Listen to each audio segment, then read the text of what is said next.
All Are you ready, Sam? I'm ready. How are you, James? You ready? I'm good. Were you born ready? I was born a baby, but soon after I was ready. After a little bit of training, A little bit of training. before you learned how to talk, before you learned how to walk, you were ready for podcasts. My first words were, "Let's do this podcast."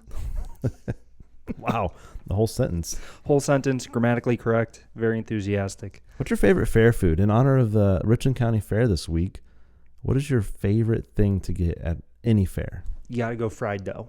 I mean, whether we're talking funnel cake, elephant ear, whatever you want to call it, but you got to go fried dough at some point. And for... Okay, fried dough. Quick question. Okay. Would you rather have a funnel cake or an elephant ear? Funnel cake. Hands No down. question? No debate. No. I'm coming around to the elephant ear. I used to be funnel cake, but I think I'm moving towards the elephant ear. I won't say you're wrong because I respect you, but the correct answer is funnel cake. We'll see. What else besides fried dessert?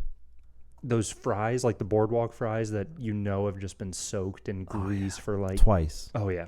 Twice soaked in grease, twice fried. Do you put vinegar on your fries? I'm not a monster. Of course I do. Oh, okay. Yeah. I should actually take the top off of the vinegar bottle and just pour it in. Just pour in. Yeah, because I mean, my forearm gets pumped up trying to spray that much. Anyway. Yep. So yeah, we got the fair this week, and also this time of the year, we are almost into football season. We are almost in, which for a lot of people is the highlight of their year. It's one of the best times of the year. Actually, we won't have a weekend without football for how many months?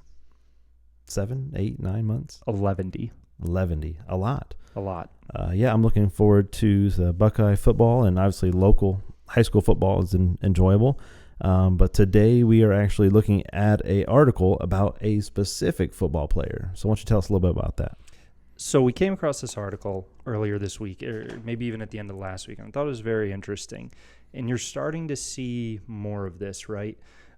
Of professional people being honest about what it's like to be a famous person and what that life looks like. And Andrew Luck, quarterback for the Indianapolis Colts, did an interview with Sports Illustrated recently. And for anyone listening who maybe not familiar with Andrew Luck, professional quarterback, very high caliber player, had some shoulder problems, needed surgery and rehab, and ended up missing the entirety of the 2017 season.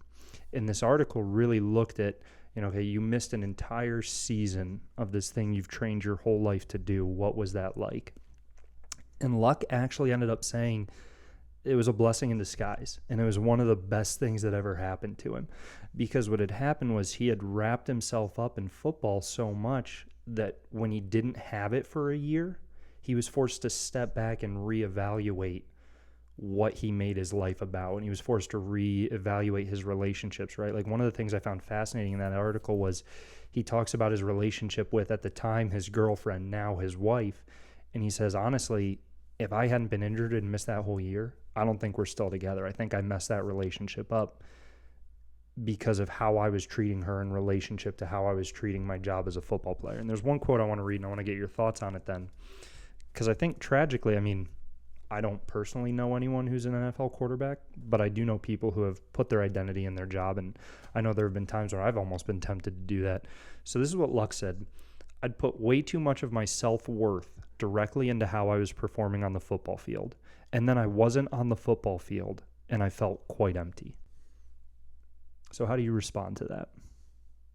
I think a lot of us in some way can relate to that, and maybe some of us know somebody who has went through that. I know for even professional athletes, football players, even Olympians, they've been practicing this sport or position since they were kids, all the way back to Pee Wee football.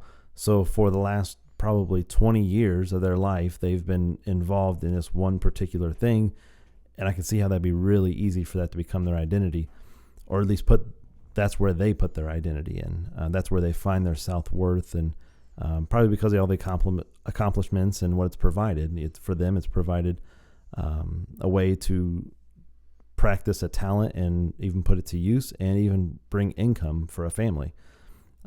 I know for me, I'm a fan of motocross, and it's a very dangerous sport, so they get injured a lot. They go through this exact thing pretty often, actually. It's pretty normal for them every 2 years or so to have an injury.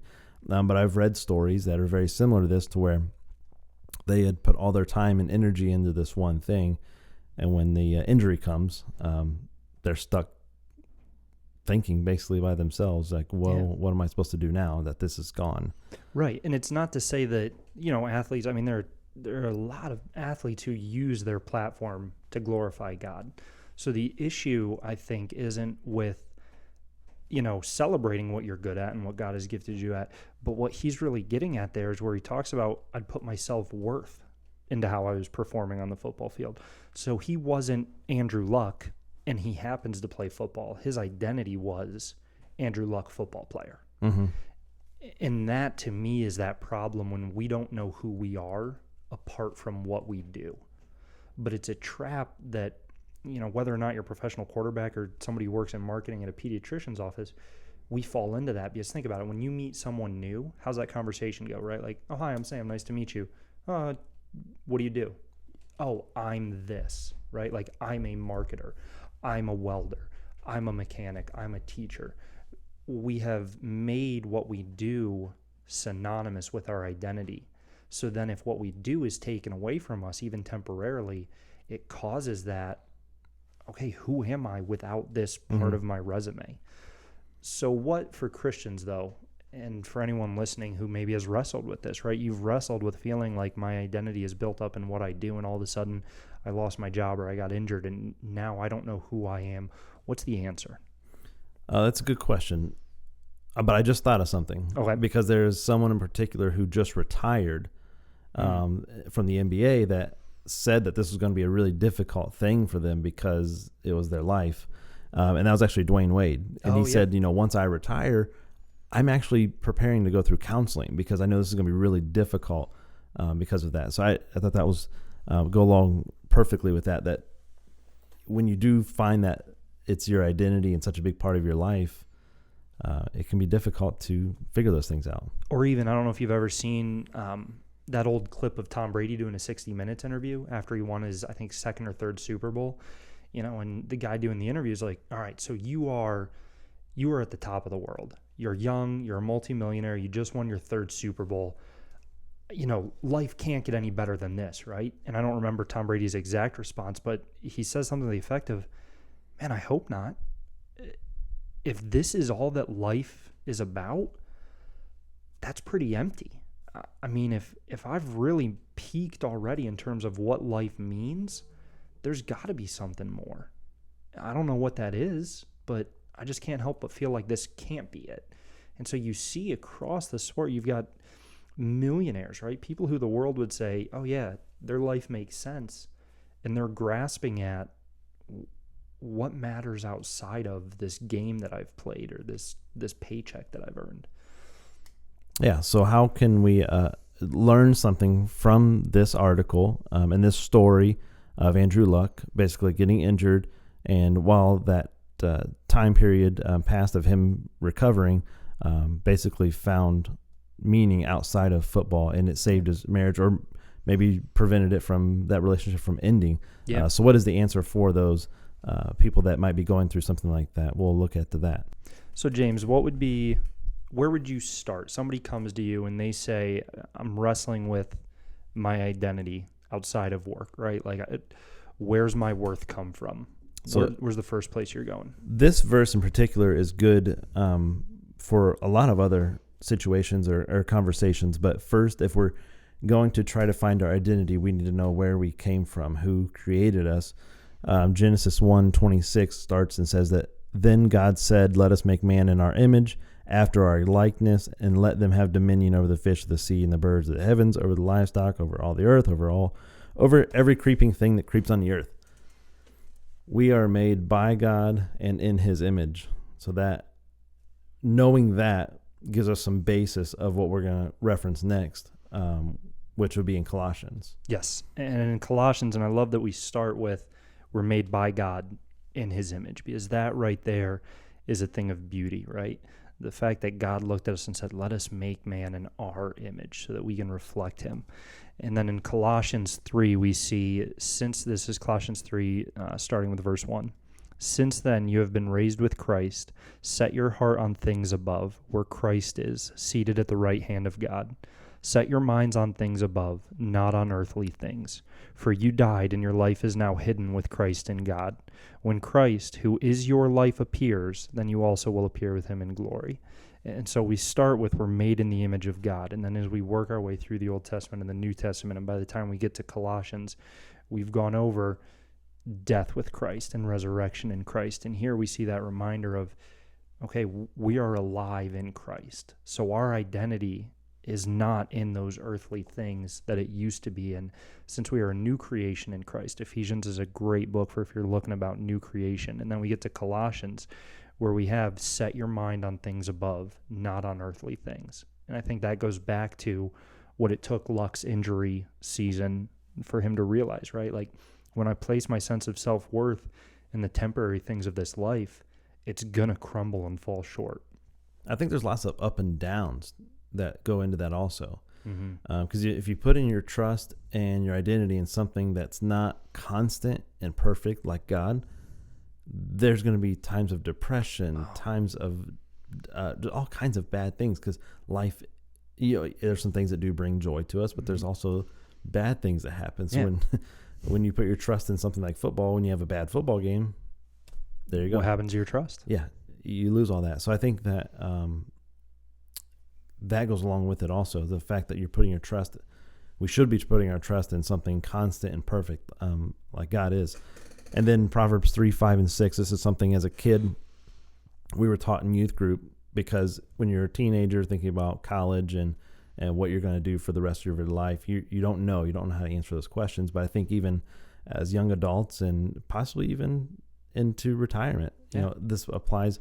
What am I going to do? What's tomorrow going to look like? Mm-hmm. What should I do? But really, God's not so much concerned about those things as he just wants us to acknowledge him, trust in him, rely on him. And in Proverbs 3, 5, and 6 says, trust in the Lord with all your heart and do not lean on your own understanding, and in all your ways, so in everything you do, acknowledge him, and he'll make straight your path. So he'll direct you in what you're supposed to be doing. Yeah. Just seek him first. Yeah, the issue isn't in what we're doing.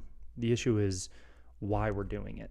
If I'm doing my job to feel good about myself and to present myself to the world as this is Sam, the marketer, if that doesn't go well, then everything I've built up around that crumbles. But if I'm approaching it with that passage in Proverbs in mind of, okay, I'm doing this to acknowledge God and to glorify God, knowing that I'm a new creation in him, knowing that he loves me, knowing that Christ died for me, knowing that I have this relationship that can't go anywhere, even if I have a bad day at work, that can't shake my knowledge of who I am in Christ. And it gives you the strength for those tough times, and it gives you the direction that you're looking for when, what's next for my career? How do I handle this setback? Things like that. But I think it's neat when we see people, right? If you look at society, we put the rich and famous people on a pedestal. You know what I mean? Like, you ask a kid, like, oh, who are your heroes? And they name athletes or movie stars, or, it's always somebody rich and famous. And so I think when we get these glimpses into the lives of these people and we realize they're asking the same questions we are, they're searching for the same sense of meaning that we are, it reveals to the world, okay, maybe value and worth and purpose isn't found in being famous, being rich, being powerful. So if it's not found in that, where is value and worth found? And I think that's where we as Christians have an incredible opportunity to talk to people and say, this is what you're looking for, God. Right. I think that's where true joy comes from, too. Absolutely. I don't know who said this, but it was a quote from somebody who said, basically, if you want to lose joy in something you do, put your identity in that.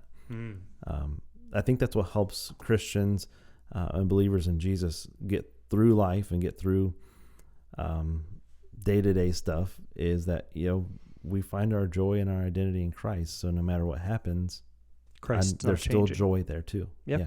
Because of that. Because Absolutely. Christ is constant. Absolutely. All right.